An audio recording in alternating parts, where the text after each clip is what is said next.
500 years ago, Europeans and Africans met for the first time on the shore. This encounter created the slave trade, which involves the capturing of Africans down to their exports. This incident was formally seen as custom in African tradition as a situation in which humans are exchanged with food items or any other important and valuable item, and this transaction is known as trade by barter. The exploitation of Africa and mineral resources humans by Europeans started after the invasion of Europeans in Africa.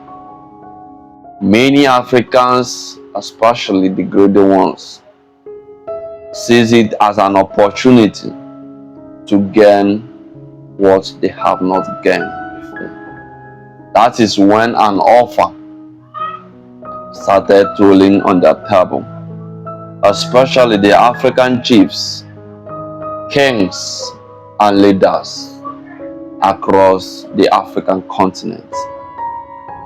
Offers were presented to them on the note that if they are able to give them their brothers, they will be able to get some items in return. What are these items? These items include some objects like pots. These items include some objects like spoon. Not just items, not just spoon and pots. These items also include gun. You may wonder, you may ask, what does an African man need gun to do? But out of greediness, our chiefs, kings who are meant to protect their brothers from any form of harm, started capturing their brothers and selling to Europeans. Something that was formerly known and seen as an African method of buying and selling became and turned out to be slaves, slave trade, which took over 12 million Africans exploited.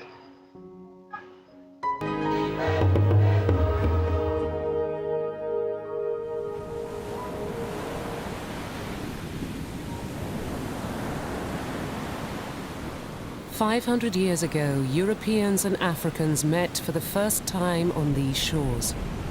The encounter created the slave trade and changed the world. The slave trade remains a missing chapter in our history, yet Britain led the world in the exploitation of human cargo.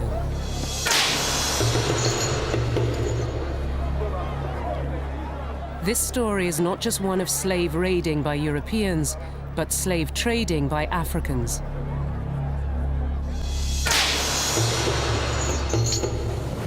Greed led African kings to sell 12 million people across the ocean.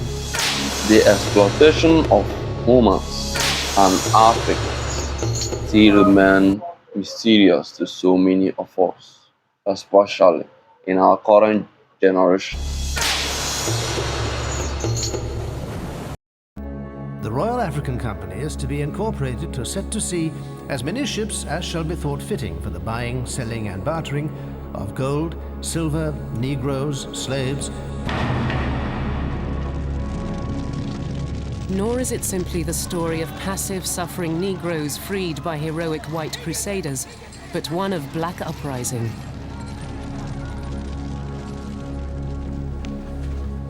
And above all, this is not a tale of a dead past. It still shapes the way Britons live today. William Beckford and his father, Alderman Beckford, to put it bluntly, owned my ancestors.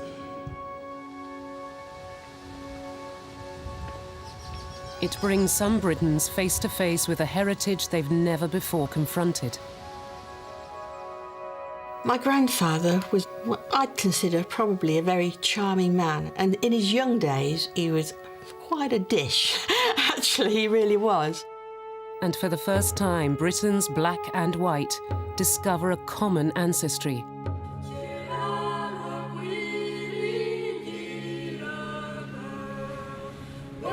It's an ancestry rooted in a past when British ships carried African slaves.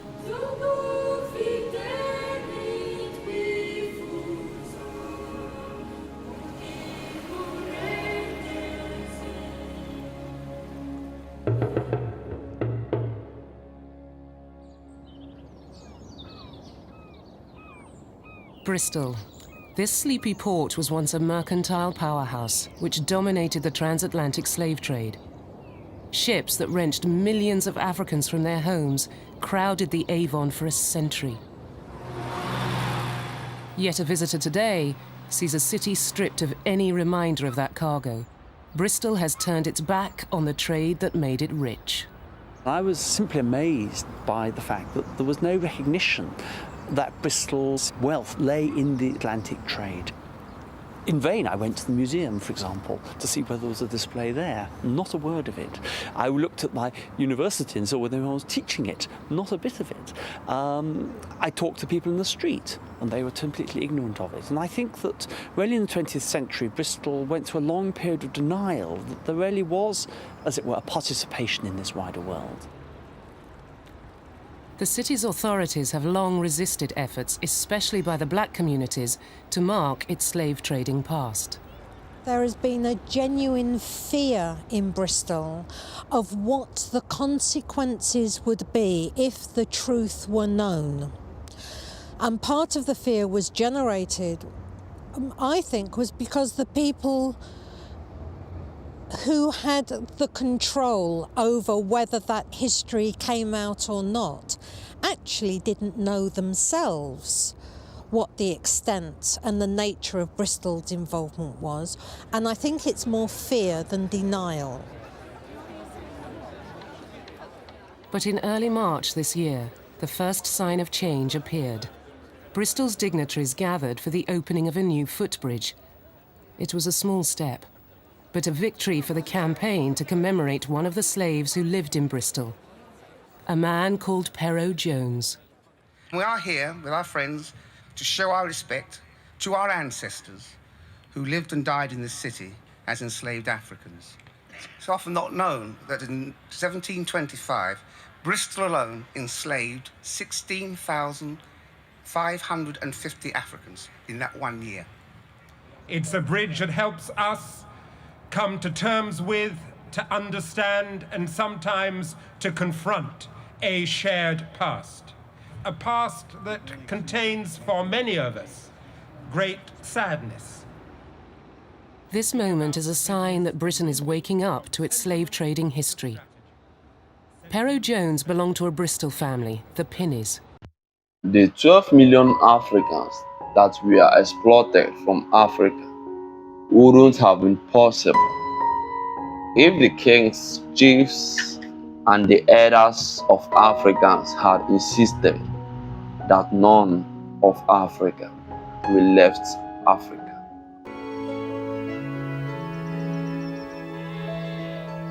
Britain's slave past does not start with Africa. It begins in 17th century England with the British Empire's first slaves, white men. The founder of the Pinney dynasty, Azariah, was farming in Dorset when he was swept up in a rebellion against the king. The Duke of Monmouth landed in Lyme Regis in June 1685, and Azariah, probably tired of haymaking, saw these redcoats crossing the end of the field and thought that looked rather more fun than haymaking, and why don't I go and join them? And off he went. And in July of 1685, he fought the disastrous Battle of Sedgemoor. The Duke of Monmouth was executed, and a very large number of others were executed too.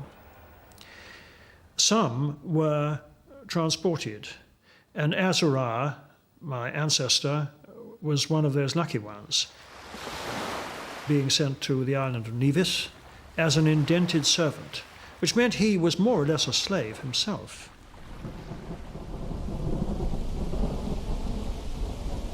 When Azariah Pinney landed, the island of Nevis was little more than untamed bush. The English convicts were put to work alongside native Indians and a few imported Africans. They cleared the island, first for tobacco, then for a new luxury crop, sugar. At that time, the West Indies was something like a gold rush. There was this new chance to make quite a lot of money quite quickly, and a lot of people came out from this country to do it. And in fact, they employed Negroes imported from Africa as slaves, and they employed, after the Battle of Sedgemoor, quite a large number of white people who were indented servants like Asa. Azariah persuaded his sister to buy him out of servitude. Within a year, she had set him up in the sugar business.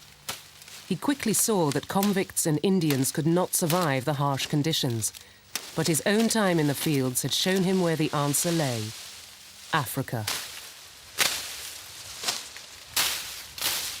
Large numbers of Negroes were shipped from Africa to the West Indies, and the African or the Negro population increased, and the white population decreased.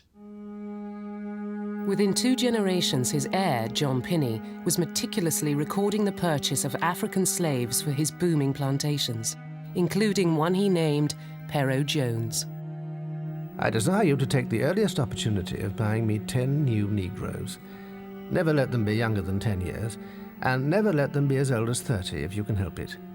Get them at St. Kitts or any other islands where they may be had best and cheapest. His grandfather's enslavement probably made John Pinney uneasy about owning slaves, but the scriptures stilled his conscience. I can assure you I was shocked at the first appearance of human flesh exposed to sale. But surely God ordained them for the use and benefit of us. Otherwise his divine will would have been made manifest by some particular sign or token. He was motivated by commerce, but in doing so, it seems that he regarded his slaves as his principal asset, and he looked after his asset. I flatter myself to say a word respecting the care of my slaves and stock. Your own good sense must tell you they are the sinews of a plantation, and must claim your particular care and attention. Humanity tempered with justice towards the former must ever be exercised. They surely deserve it, being the very means of our support. They should be kept clean of ticks. The demand for the Pinnish sugar was huge. To meet the demand, they needed more slaves, but they had to raise cash to buy those slaves.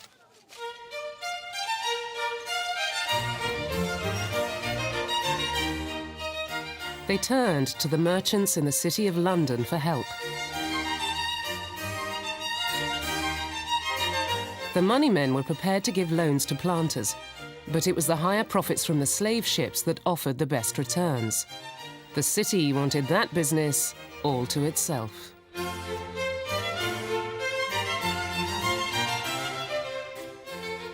The king was always ready to trade favours for cash. He granted a royal charter which gave a single London company, the Royal African Company, exclusive rights over the slave trade. In return, the royal family became its biggest shareholders. Charles II, by the grace of God, King of England, Scotland, France, and Ireland. To all to whom these presents shall come, greeting. Whereas Guinea, Benin, Angola, and South Barbary, and the sole and only trade and traffic thereof, are the undoubted right of our heirs and successors, and whereas the trade of said regions is of great advantage to subjects of this kingdom. The Royal African Company is to be incorporated in the name of our dearest brother, James Duke of York, His Highness Prince Rupert, Anthony Earl of Shaftesbury, Henry Earl of Arlington, His Grace the Duke of Buckingham, John Earl of Bath. we hereby grant unto the same Royal African Company of England to set to sea as many ships as shall be thought fitting for the buying, selling, and bartering of gold, silver, negroes, slaves, goods, ware, and manufactures.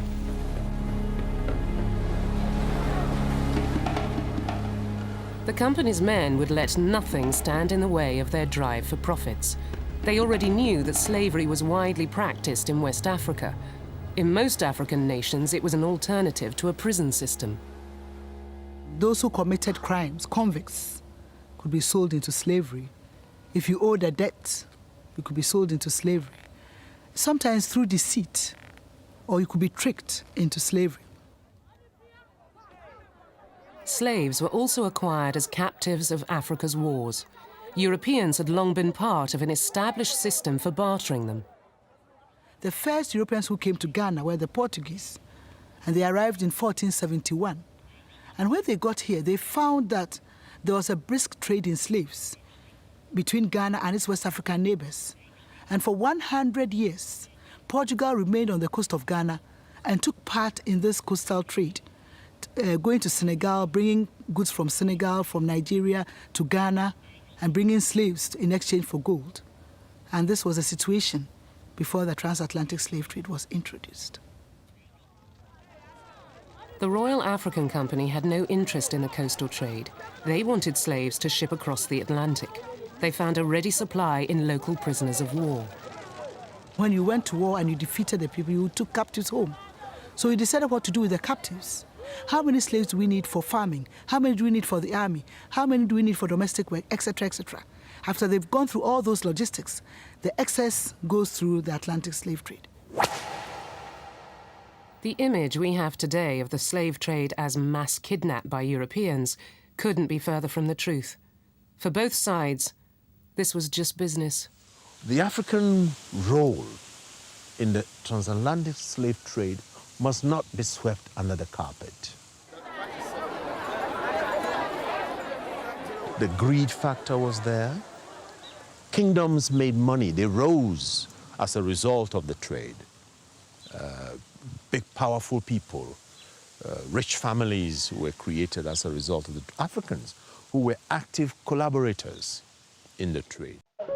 That's even to say that the problem happening in Africa today, which involves greed, envy, thereby causing pain and poverty in Africa, didn't just start today. It has been there for long. The company found that African kings were just as greedy as England's own royal family. They were willing to supply exactly what the plantations needed. The slave owners in the West Indies, they preferred slaves from the Gold Coast because they said these were very hard-working, hardy slaves. Local businesses sprang up to supply the transatlantic market. The European traders had no need to round up the slaves. The Europeans themselves did not go inland to the villages or to the town to capture slaves. They remained at the forts and the castles. And it was the African traders who sold the slaves to the Europeans. Now, what happened was that there were middlemen who would meet the inland traders bringing the slaves. They would buy these slaves and then in turn resold them to the European merchants in the castles. Rival European powers were building castles to protect their cargoes. Within a century, there would be a fort every 3 miles on what used to be called the Gold Coast. It came to be known as the Slave Coast.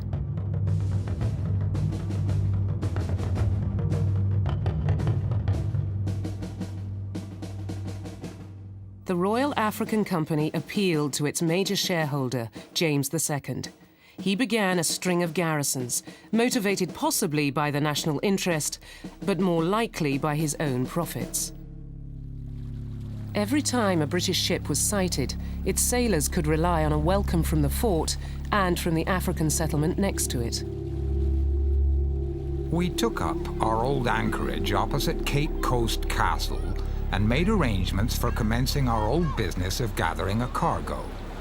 Our first object is to lay in stocks of rice for the slaves on the passage to the West Indies. You will naturally think it must be difficult to transact business with these people from ignorance of their language. But they have been for so many years trading with the English that all the traders have broken English enough for the purpose.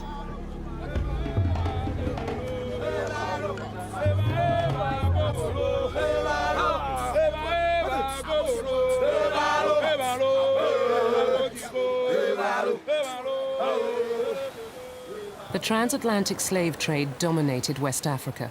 For some kingdoms, selling slaves became an economic necessity.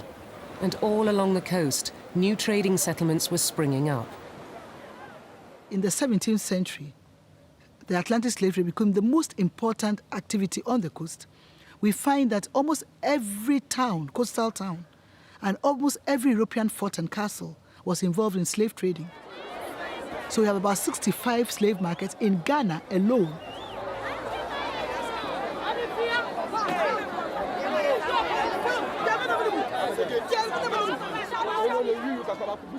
The Africans could hardly have anticipated the consequences of all this, but the bargain they struck with the European slave traders transformed the continent.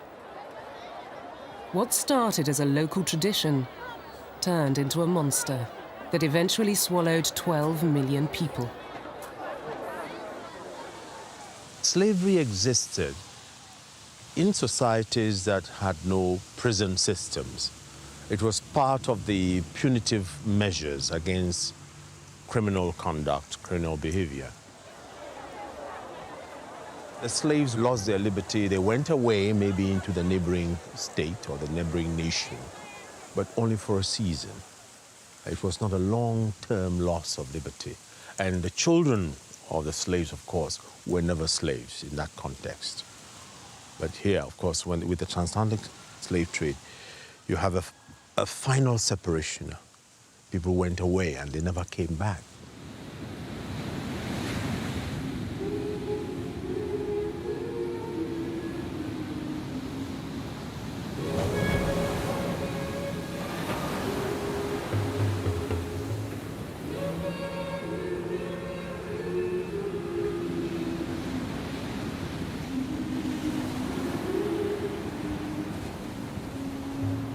Slavery would spirit millions away from the continent. It would be the cause of war and torment. And it would drag both Africa and Europe into a harsh new era.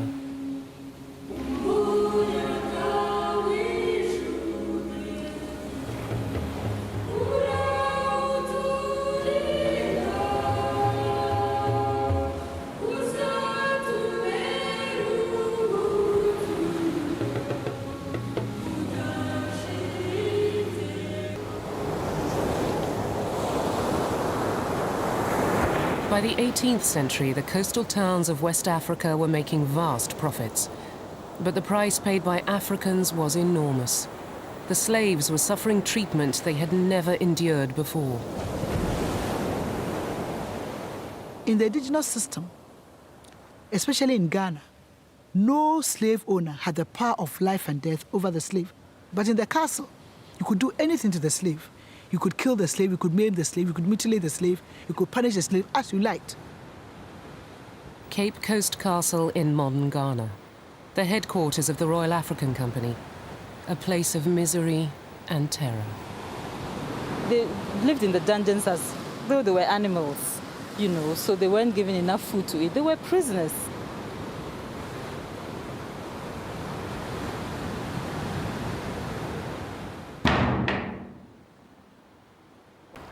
For the next 100 years, good works became a passion with the Eltons. The Elton that really got going with the development of Clevedon was the Reverend Sir Abraham, who was the 5th baronet. He put in the main drainage, the sewage, the gas works, he built the hospital. He was immensely concerned with the health of the town and, of course, of his estate workers. He built the churches, the schools. I'm very proud of that. The foundations of this family's wealth are now obscured by 100 years of philanthropy, And across Bristol, the slave trade is virtually forgotten. In 1798, Pero, the slave John Pinney had brought from Nevis, was dying. All my family are well, except my servant, Pero, who is very ill and now at Ashton for a change of air. I much doubt his recovery. One or other of us visit him 3 or 4 times a week. He has waited upon my person upwards of 32 years. And I cannot help feeling much for him. Notwithstanding, he has not lately conducted himself as well as I could have wished. Pinney sent him to Long Ashton, just outside Bristol, where he convalesced, but then sadly died. And there is rather a charming, almost an obituary, saying how much he had come to know and to like him. Then there's a sting in the tail, even though at the end of his days he died of drunkenness. But still, he starts off by speaking well of this servant. Pero did not psychologically survive once removed outside of his own black community. And basically, once he came to Bristol, he drunk himself to death. Pero, I am sorry to inform you, died a few months ago, after being almost useless, caused by drunkenness and dissipation. Almost ever since we left Nevis in 1794, his conduct has been very reprehensible, insomuch that his mistress and every branch of my family have urged me to discharge him and send him back to Nevis with an annual allowance. Pero never made it back to his family in Nevis. The only records of his life are John Pinney's letters. But 200 years later, his name is commemorated by a bridge, a symbolic link between Bristol today and its slaving past. And we reflect on the life of Pero, the man after whom this bridge is named. Pero, a black man, brought to a strange land in circumstances of servitude. So it gives me great pleasure to name this bridge Pero's Bridge, to honor his memory, his name, and the struggle that he represented. Thank you.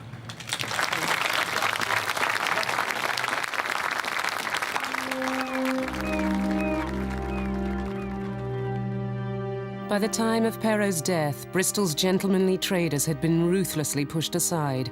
There was a new pretender to the crown of England's leading slave port.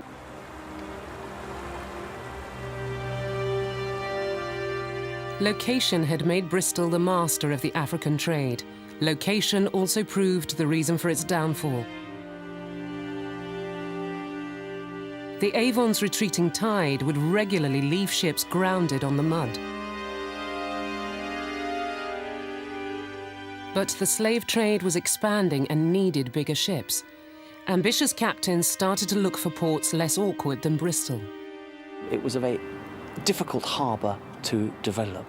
And so really, effectively, Bristol was squeezed out of the trade by the bigger, more profitable ships from Liverpool, rather than the rather smaller scale activity that Bristol merchants developed in the 18th century.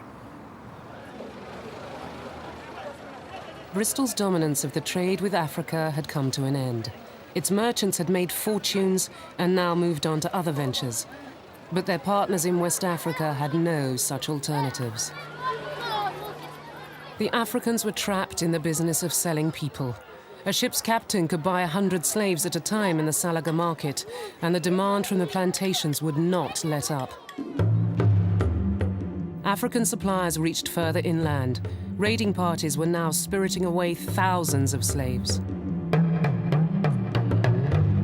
People intentionally raided and kidnapped people into slavery. It was not like that before the Atlantic slave trade was introduced, because you had enough for the indigenous system, so why should I kidnap? The traders hit upon a new strategy. Wars between African nations always meant captives for sale, so the slavers supplied arms to some nations and encouraged their kings to wage war on vulnerable neighbors. When there was peace, it means there were no captives to be sold as slaves, and therefore the slave trade would tend to decline at that particular moment. And then when there were wars, then of course the captives would be brought, and then the slave trade would be flourishing. So in a way, or to a large extent, the slave trade depended, I think, heavily on the conflicts between the local African peoples. The slave traders had started an arms race in Africa. They never gave any African nation enough weaponry to challenge European power, but the guns served to keep Africans fighting each other for a century. The years of conflict and depopulation left a legacy from which Africa has still not recovered. Many people are saying, why talk about the slave trade? We want to forget about it. It was such a terrible crime against humanity. Millions of people were sent. Again, we can't tell the number. We could talk about the number game in history. Some say 10 million, some say 12, some say 20 million. Some even say 300 million Africans were sent away. And Africa was depopulated. And all these things happened. We are putting up with it right now. The slave trade left an indelible mark on this part of Africa. When I compare it with the Nazis, I think the world perhaps has not given sufficient attention to the fact that Africans had suffered a Holocaust before the Jews did.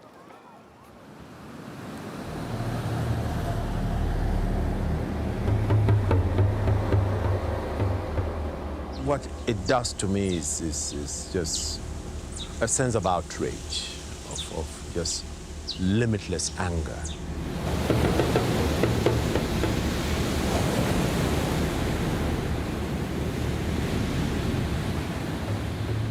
I think that our underdevelopment can be traced to this period because by 1400, people who have also used iron and domesticated animals and started cereal development, rice and corn and such things, we had no time to advance upon these. If you use the words of your most revered explorer, David Livingstone, commerce, civilization, and Christianity, the 3 C's. The first one we understand, trade. The slave trade itself was a commercial enterprise. I mean, the very forts that you will see on our coastline were not holiday resorts. They were holding pens for human beings. Then you talk of civilization. What kind of civilization were you talking about? Africa had civilizations. But because of the transatlantic slave trade, that civilization almost came to an abrupt end.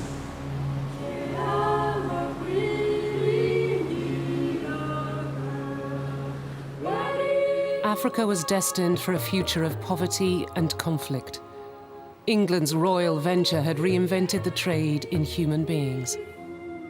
As to say, many times we do wonder why Africa is left poor. Many times we do wonder why Africans are suffering. But then, going back to history, we definitely tell you what is happening in Africa. I'm not talking about the exploitation of Europeans, the invasion of Europeans. I'm talking about the current situation of Africa. Whatever Europeans might have exploited from Africa is a history. And as long as I know, I still maintain that Africans still have so much resources, minerals, and population to make things and life better for their people.